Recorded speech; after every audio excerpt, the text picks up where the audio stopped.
बिस्मिल्लाहिर्रहमानिर्रहीम। अस्सलाम वालेकुम। कैसे हैं आप? आई होप कि आप ठीक होंगे।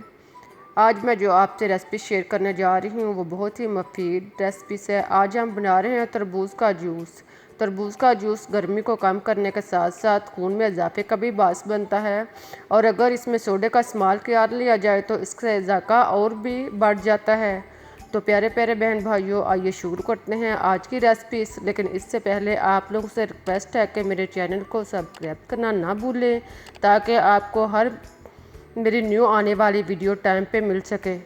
तो आइए आप चलते हैं अपनी रेसिपीज़ की तरफ। इसके लिए हमें चाहिए तरबूज। तो तरबूज को काट कर दो हिस्सों में काट लें। तरबूज क्योंकि हमारे पास लंबाई में है, इसलिए हम इसको लंबाई की साइड में काटेंगे। तरबूज को छुरी के साथ काट लगाएं और इसको दो हिस्सों में काट लें। अब इसको मज़ीद छोटे छोटे टुकड़ों में काट लें। अब एक टुकड़ा पकड़ें और इसको छुरी के साथ छोटे छोटे पीसों में तकसीम कर लें। सारे टुकड़ों को छोटे छोटे पीसों में तकसीम करें। अब जूस बनाने के लिए हमें चाहिए 2 से 3 कप तरबूज। तो हम ग्राइंडर में 2 कप तरबूज डालते हैं। ग्राइंडर में सबसे पहले 2 कप तरबूज डालने के बाद अब हम इसमें 2 अदद चीनी शामिल करते हैं। 2 चम्मच चीनी शामिल करने के बाद अब हम इसमें आधा चम्मच नमक शामिल करते हैं। नमक डालने से इसके गुज़ाइयत में और जायके में इजाफा हो जाएगा। अब हम इसमें बर्फ़ आज़ा रिक्वायर जितनी आप पसंद करें इसमें शामिल कर सकते हैं, और फिर इसका ढक्कन बंद करके इसको ग्राइंड करना शुरू करें। ये यकदम ग्राइंड नहीं होगा बल्कि आहिस्ता आहिस्ता ग्राइंड होगा। इसको 2 से 3 मिनट तक अच्छी तरह ग्राइंड करें ताकि बीज के जो अंदर मगज़ हैं वो अच्छी तरह ग्राइंड हो जाए। जब जूस अच्छी तरह इसके अंदर बीज ग्राइंड हो जाएं तो इसकी जाग को हिलाकर इसको भून लें।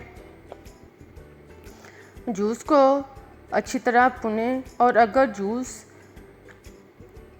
नीचे नहीं जा रहा तो इसको चम्मच की मदद से साथ साथ हिलाते जाएं और साथ साथ जूस जो है निकालते जाएं। आप चम्मच की मदद से इसको दबाएं और दबाकर इससे अच्छी तरह जूस अलग कर लें। देखें ये छिलका जो है वो अलग हो चुका है। अब दोबारा इसी तरह सारा जूस जो है वो निकालते जाएं और छिलका अलग करते जाएं।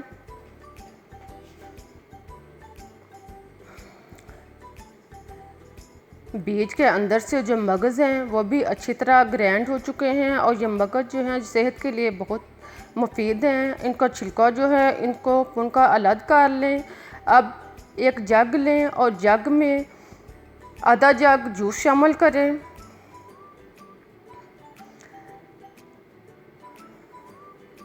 आधा जग जूस डालने के बाद अब इसमें एक हिस्सा स्प्राइट बोतल शामिल करें। यानी जग का जो 2 हिस्से जूस में होना चाहिए और एक हिस्सा जो है वो स्प्राइट बोतल होनी चाहिए।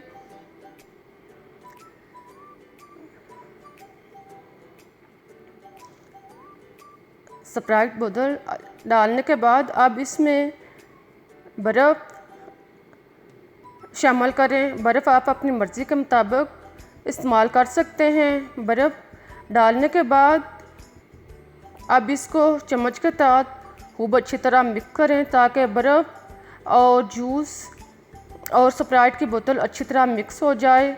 इसको अच्छी तरह हल करने के बाद अब इसको गिलास में डालें और मज़े के साथ ड्रिंक करें। हमारा मज़ेदार जूस तैयार हो चुका है। आई थिंक कि आपको मेरी रेसिपी पसंद आई होगी। अब मुझे इजाज़त दें, फिर मिलूँगी एक नई रेसिपी के साथ। तब तक के लिए अल्लाह हाफिज़।